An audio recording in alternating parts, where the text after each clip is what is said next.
Clara Brown was an amazing lady. She worked and worked to find her family and reach all of her other goals. While doing that, she helped others. She put other needs first instead of hers.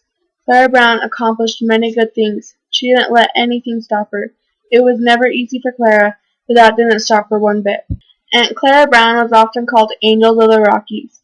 She faced enormous challenges and reached wonderful heights in her nearly 85 years. Clara also helped people of all races, but worked especially hard to bring back people out of poverty and enslavement. Clara was born into slavery. When Clara was about 3 years old, she and her mother were sold to Ambrose Smith. At age 18, Clara married a slave named Richard. Within 4 years, Clara and Richard had 4 children. Their children's names are Richard, Margaret, and twins Paulina Ann and Eliza Jane. When Paulina Ann was 8, she drowned. Clara's oldest daughter Margaret had been sold to Mr. Bendigo Shelton near Morgantown, Kentucky. Clara kept in contact with Margaret until she died. Clara lost contact with her son and husband. It was too hard to keep in contact with them because they were being sold to many different owners. Eliza Jane had been sold to James Covington of Logan County, Kentucky. In 1852, when Eliza was 26, she was sold to a new owner and Clara could not locate her again. When Ambrose Smith died, Clara was purchased by George Brown, a plantation owner. She spent most of her time searching for her loved ones. Clara had heard rumors that her daughter Eliza Jane had moved west years earlier and decided to search for the family she had lost. Clara headed west, moving from state to state, working as a cook and laundress. After years of writing letters to officials in various locations, Clara received news that a black woman named Eliza Jane was living in Council Bluffs, Iowa in 1822.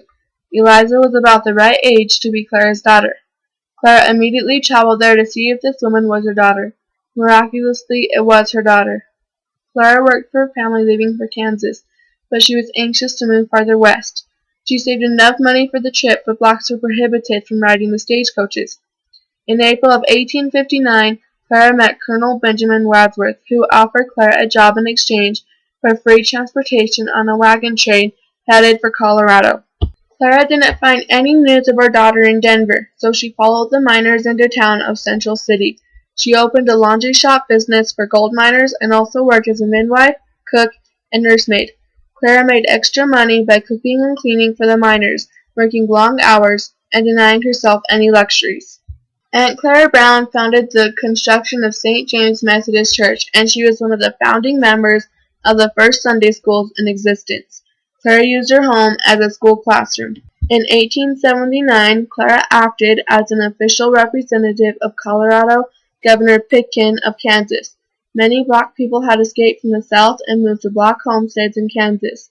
This was sometimes called the Black Exodus, and these people were called exodusters. Governor Pitkin sent Clara to Kansas to try to persuade some of them to move back to Colorado. Clara Brown was believed to be the first African-American woman involved in the Colorado Gold Rush. The Colorado Gold Rush was a time when people moved to Colorado to find gold and build houses and become rich.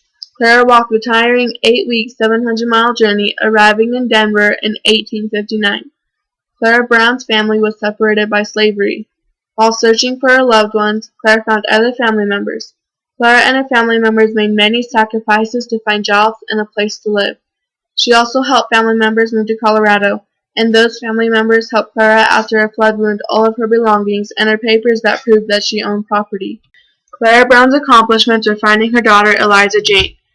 She searched for years and never gave up. Clara owned 6 lots in Denver, 3 properties in Central City, properties in Georgetown, and properties in Idaho Springs. She had $10,000 in her savings account and had paid all the travel expenses for the ex-slaves she was helping get from Tennessee and Kentucky to Kansas City. After bringing the ex-slaves to Kansas City, Clara paid another $3,000 for the wagon train from Kansas to Colorado. Clara accomplished many things. This is a newspaper article written about Clara Brown in 1879 from the Denver Tribune. The Denver Tribune interviewed Clara when she was sick. Clara died 2 days after she found her daughter, Eliza Jane. Clara's 2 most important goals were to make enough money to live independently and to find her family. She figured that accomplishing the first goal will help her with the second. On April 12, 2011, Roger Baker appealed the Negro Hill to be named Clara Brown Hill in her honor. Clara Brown was an amazing lady. Clara did many good things to help others. She was very passionate and is an example to me because she showed me that all people should be kind and hard-working. I will always look up to her.